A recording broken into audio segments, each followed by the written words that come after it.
So for this part, we're going to look at some specific mass wasting events. So we're going to take the type of material and the type of movement, and sometimes the rate of the movement, put them all together. And we're going to look at very specific events that happen, and this is where you get to see a few videos.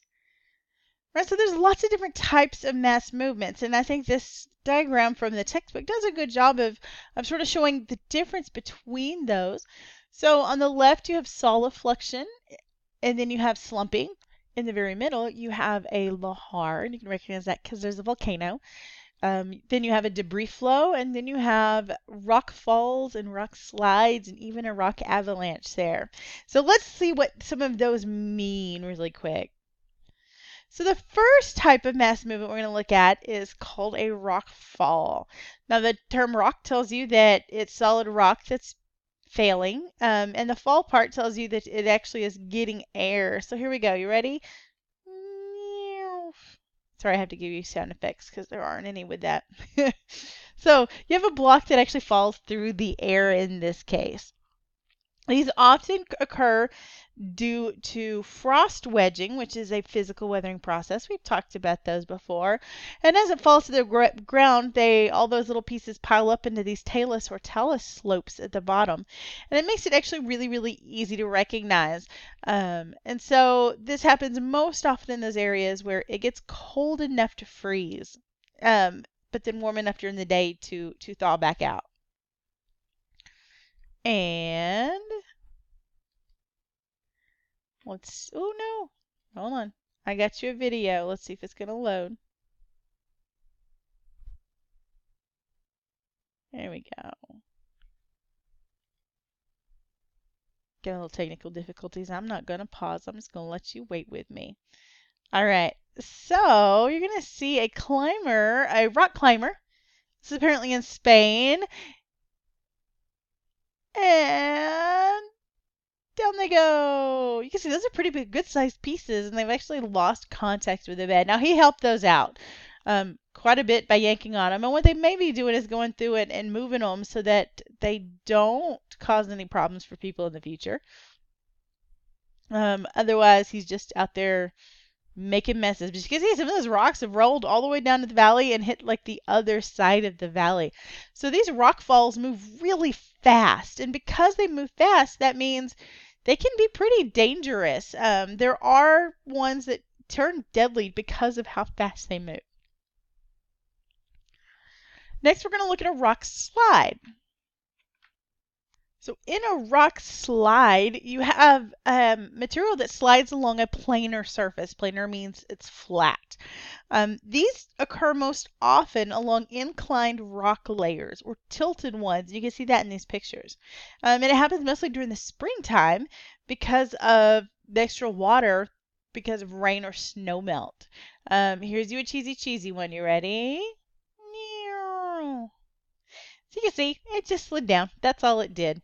And there's a beautiful little rock slide that happened near Beauty Bay. I believe that's up in Washington. Of course, I have you another little video you can watch with rock slides. This is one of my very favorite videos. This is in Polk County, Tennessee. A couple things to note. It's wet. It's actually raining in the video. You can see some rocks down at the end of the road there in the still shot. And that tells you that there's already been some failures here. And the news cameras happened to be set out because they knew that it was likely to fail. So here we go. Oh, isn't that cute? Oh, wait. Oh, there it goes. There it goes. Yay! Oh, it's still going. Notice these rocks are obviously tilted over at an angle. At least to my eye, you can see they're tilted. This is probably limestone on top of something like clay or sandstone, which is a really, really common way to get a landslide anyway. All right, we're going to move on to a slump. Now, a slump is a slide. It's a type of slide, but it's along a curved or concave upward surface. It's shaped kind of like a spoon. And you get backwards rotation of the slump block. And what that means, let me see if I can play this little... There's the animation. You can see how it rotates, and it rotates sort of backwards. And if you look down in the diagram here, you can see the head scarp, and the head scarp is right along the failure surface. And so it leaves like a big cliff at the very top. With slump, a lot of times you have separate ones, so these are called slump blocks, and there's a little slump block down below the head scarp. And then you have the mass of everything, and then over at the right side is the toe. And with a lot of landslide events, you've got a really well-defined toe of where the material sort of comes to a stop. In the case of a slump, a lot of times those are like some kind of a flow at the end. And so here's some beautiful examples of a slump. You can see the head scarp and a couple of slump blocks that have fallen down. I don't have a video for these because these are relatively slow moving, so it doesn't make for very exciting videos. The Oso Washington slide, that was a slump. You can see that curved surface pretty nicely right here. So it started out as a slump, and then most of the mass actually turned into a debris flow. And so it's not that uncommon to change from one type of movement to then another during the event. Here's another slump that happened, and you probably remember this. This is US 89 south of Page when the freeway buckled and started sliding down. This is a beautiful example of a slump. If I take like a boop, we're going to look at this again, and I'll show you some of the mechanics of this later. This is a landslide that happened on 87, going up towards Payson. This is just outside of Like Sunflower. You can see the big old mass. If you look at, you could see where the slump, the failure plane is at the top, the head scarp. And the little trucks down in the road, those are like full-sized pickups to give you an idea of just how big this is.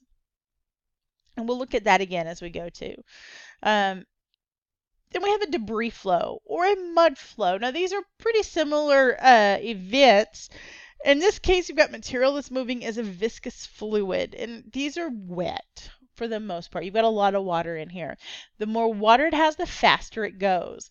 For a mud flow, it's got really small mud-sized particles like silts and clays. And for debris flow, it's got larger particles. They could be like boulders in some cases.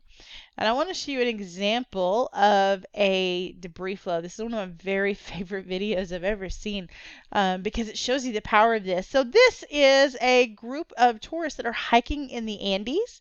That's in South America, and you can see when their tour guides recognize a problem.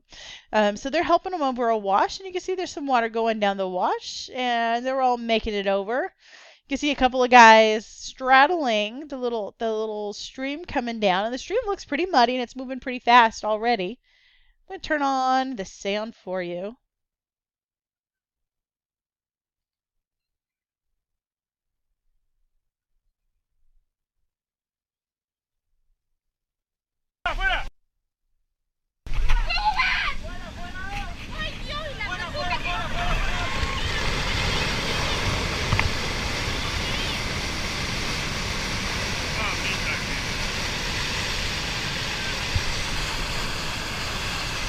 And you can see that the tour guides got them out just in time.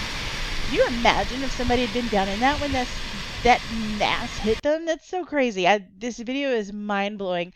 But if you look at what's moving in there, really big rocks down in there. There are like boulders and cobbles. Like you don't even see. Look at the size of these right now. So this is actually really impressive. Now debris flows along with those rock falls, those are the ones that tend to be deadly. So debris flows kill people fairly commonly because they move so fast. Now there's a special type of debris flow. We've talked about these a little bit before. This is a lahar. So a lahar is a debris flow or a mud flow that occurs on a volcano when volcanic ash mixes with water. They actually don't require an active eruption. They may occur simply due to snowmelt or heavy rain. I'm going to show you a case where this did happen because of an eruption. So in 1985, the volcano Nevado del Ruiz started erupting, and the name itself means it has a lot of snow on top. And so when the volcano started erupting, it started melting all of that snow, and it sent a wave of mud down through the valleys on the slopes of the volcano and into the town of Armero in Colombia. Out of the 25,000 people who lived in Armero, 20,000 of them were killed. So that's a lot of people. And it was a major, major portion of the town, too. It was devastating for the whole town, and they really haven't recovered really as of yet. The whole town is basically a monument to the people who were killed.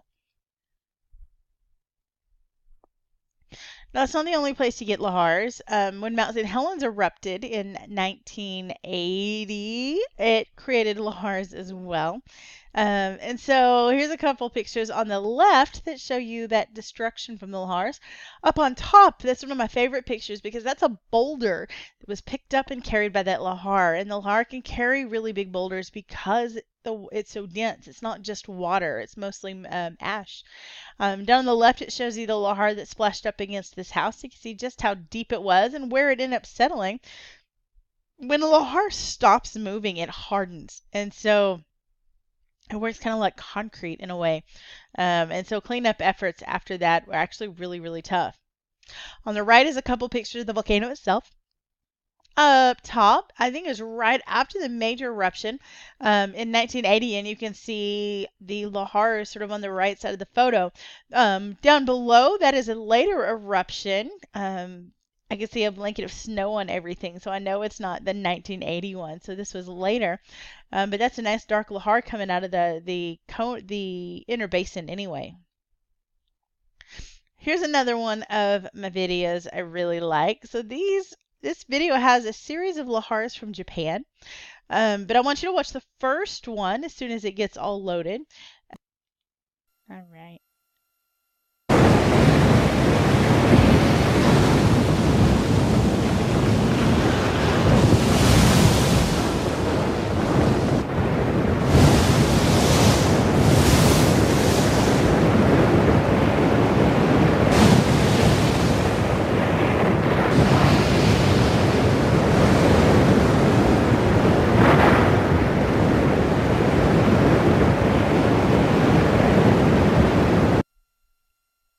All right. So, it's not a great video. It's pretty pixelated, but I think it gives you a really good idea of just the force of power behind these lahars, which is terrifying, but you can see why they tend to be so deadly. Take a step back, we're going to do one that's not quite as exciting, an earth flow. So an earth flow is mostly a really fairly slow flow of soil. That earth tells you it's mostly dirt and soil. These happen in really humid areas more often than not. They can actually be pretty subtle, so sometimes they're actually hard to recognize. Although I've got a really neat one here for you in a video.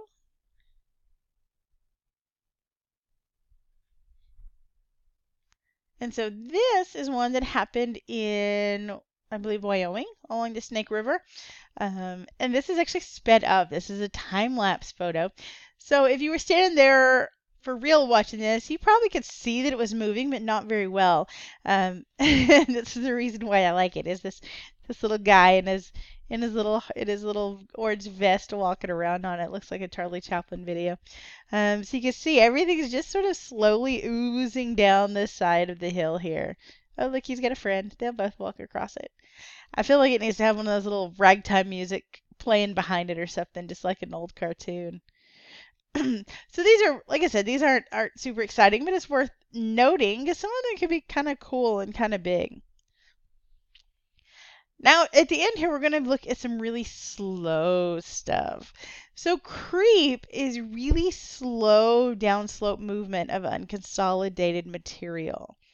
This is the slowest type of landslide, but creep is actually the most expensive. One of the reasons why is it just keeps going.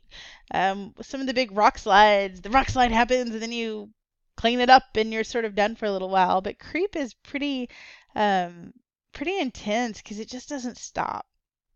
And here's some cool pictures here of ways to recognize creep. And some of the things you're always going to see are these tilted telephone poles, tilted gravestones, or retaining wall that's broken. But my favorite happened to be the tree trunks that you can see here. So trees grow straight up towards the light. And so if they grow straight up and then the hill slides down, they're going to curve so they can keep going straight up. So you can see this poor little tree is curved somewhere around a 45-degree angle at this point. On the bottom is a fence line that has obviously been sliding down. Now that's an old fence, so somebody actually had to go up there and drive those wooden fence posts in by hand, which was a pain, especially on that kind of steep slope there. So I actually feel sort of bad for whoever did it. The picture on the right is a place in Texas called the Hammond Formation. And what's happening is the whole top of the formation is creeping. So everything is starting to fold just under gravity. It's interesting. You don't even have to have a really steep slope to make this happen. You just have to have some sort of slope at all.